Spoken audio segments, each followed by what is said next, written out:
In this video tutorial, we're going to talk about how splitters should be handled when importing a model that was created in version 2018 or earlier into the new version 2019.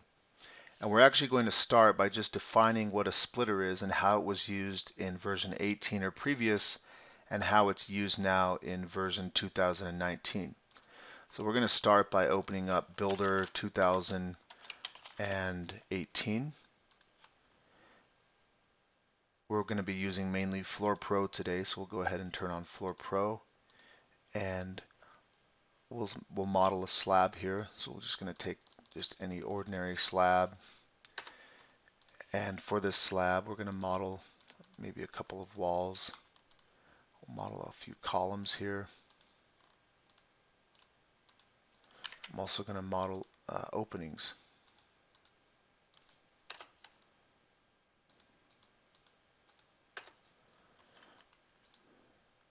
Okay, and on this slab we're also going to insert a few points, and I'll just create a balcony of sorts here, something like that.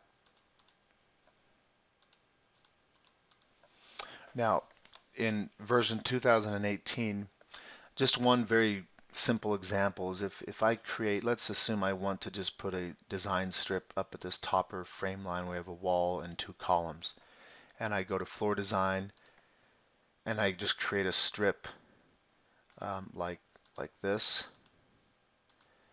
Okay, and let's say I want to end the strip there. So we have these gaps, and I'm going to mark these gaps here. We have a gap here, this is gap 1, and over here we have gap 2 between the end of the support line or beginning of the support line and the edge of the slab. In version 2018 and previous, this could cause problems with, especially with generating the proper design strip.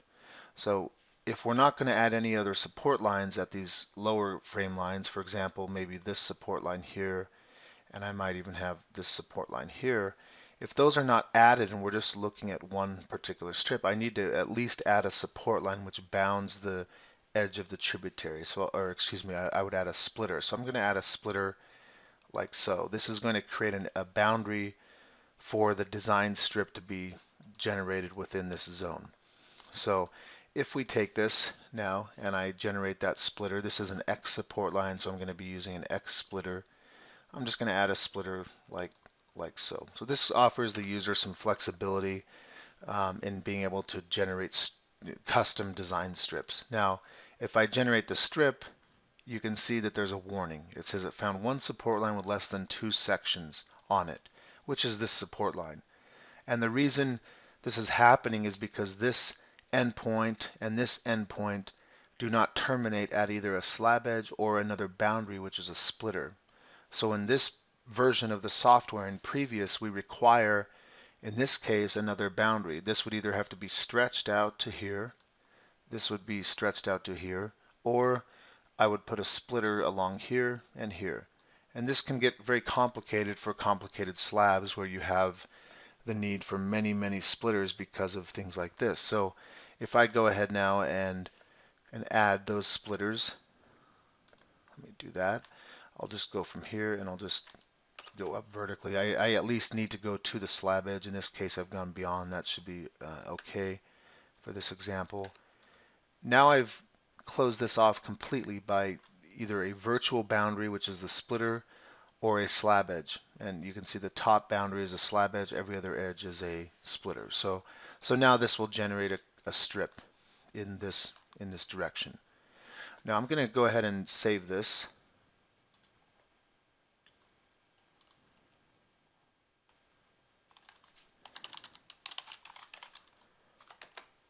And I'm going to save it again as a 2019 version. And we're going to go ahead and we're going to open also version 2019.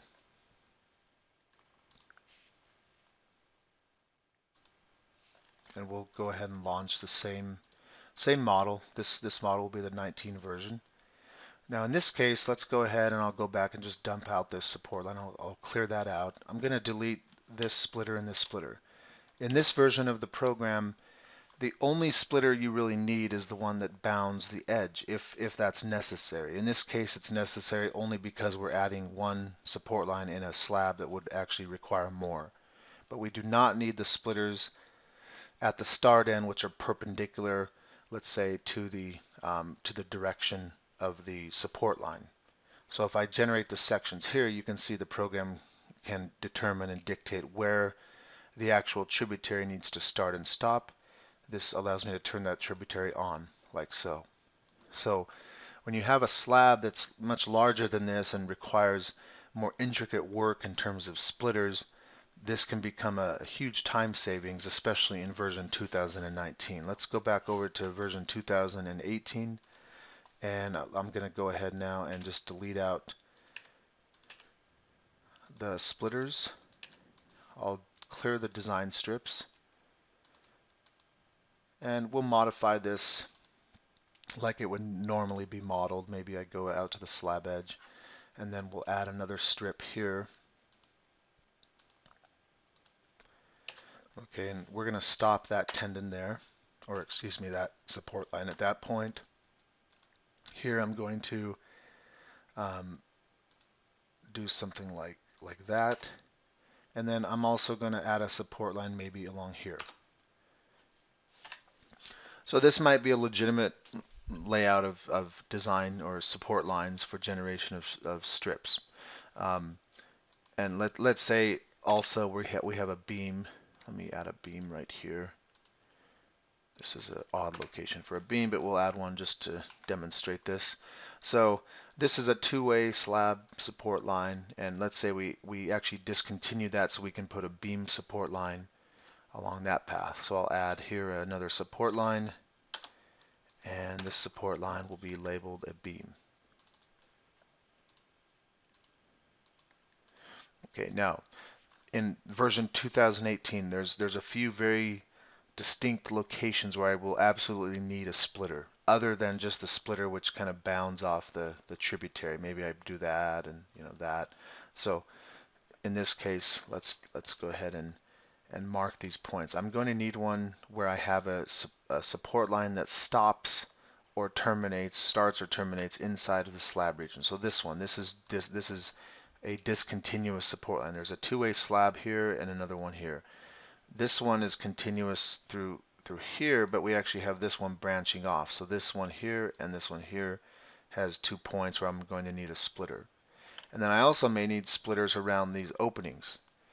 I want the program, I do not want any section cuts extending through the openings. So I'll lay this out as I would do it in version 2018.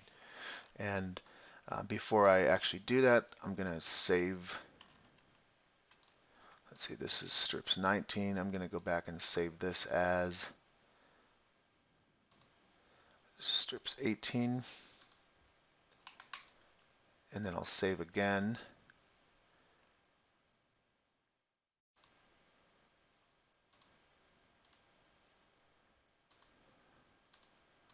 Okay, and I'm going to open, we're working now in version, actually I'm not sure what version we're in. Let me go and check that. Okay, we're in version 19. Okay, now we're back in version 18. So this is version 18, and where I would add splitters for this particular setup and arrangement would be, we're going to use just again X splitters. So I would need a splitter here. I'd probably bring that over to the opening face and back up. I'm just chaining the splitter there. I know I want to bound off the openings, so I want to add this splitter, the one that kind of just wraps around the opening like this. And I'll talk more about what's going to happen with these different conditions. This splitter here, remember, is discontinuous. It's just filled into that gap, so I'm going to add another support line from there down. I'll do this one where I'll chain that along the edge of the opening. This will come down to the slab edge. Okay, we talked about this beam support line, and I'll need one there also. And then 2 more. So just for this tiny slab, we have, a nice handful of splitters. And what will happen is, because we have support line 1, 2, and 3. These are our main support lines. Support line 1, everything above this is going to just go out to the slab edge. This will be the tributary extent out to this edge. Below it, it's going to divide this in half up to the splitter that I've added. Now in 19, that splitter is not required. The program can generate this without that vertical splitter, without this one, without potentially these two. Within this zone where I have a support line and 3 splitters, it's going to take all of that because there's nothing to split it with. There's no other support line here, so it just takes the full region. And then we get into something that looks like this. Because there is a support line below this, this gets split in half, this gets split in half, and so on. So the outcome of this arrangement would look something like this. Okay, and if I now take this arrangement, and you can see, by the way, the openings and there's no section cuts going through the openings. So I'll save that. I'm going to go back over here to 19. Let me just close out of 19. I'll close that down. And we're going to now open up Builder 19. Now the tendency would be for a user to take a model that had been created in 18 or 17 or version 15 or 12 and just open that in Builder 19 without any requirement to do anything. Unfortunately, that's not true. In Builder 19, it would benefit the user to just completely delete all splitters. I'm not going to do that up front. I'll show the process, what happens if you don't do that. So if I open up this model here, and we're going to just delete the strips out, okay, and we'll generate the section cuts. Now, in this case, the splitters here are, they're being recognized, pretty good in terms of how version 19 is working. However, for a model, for example, something like, let me go ahead and open up this model. For something like this, let's assume this was built in version 2018, and we have obviously many support lines. Let's delete out the strips. You can see we have support lines on each of these beams. In version 18, we had to have splitters at all these endpoints where we have beams. So if I turn on now the splitters in this case, you can see all of the splitters required for this model. We had to have splitters, where we have termination points of support lines. For example, here we wanted to split out this region. We have a lot of beam support lines that start and stop within the main slab region. So this required a lot of splitters. If I import a model like this into Builder 19, the first thing that I would do would just be to turn on all of my splitters. Okay, and this only has X support lines, so I'm just going to simply delete out the splitters. I'll select by type, splitter, delete. That's the absolute first thing I need to do. And now notice this has no splitters whatsoever. Here we weren't worried about passing through openings. I'll show you how you can handle that, and then we'll go back to the simple model. So now we're going to just go to floor design. We're going to generate the cuts for this model.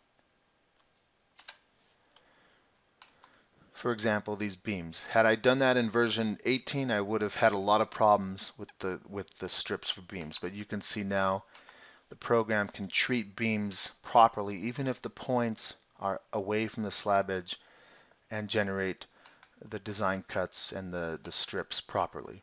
Now here we see we have this strip kind of starts here, and then it kind of starts to grow in terms of the section cut lengths.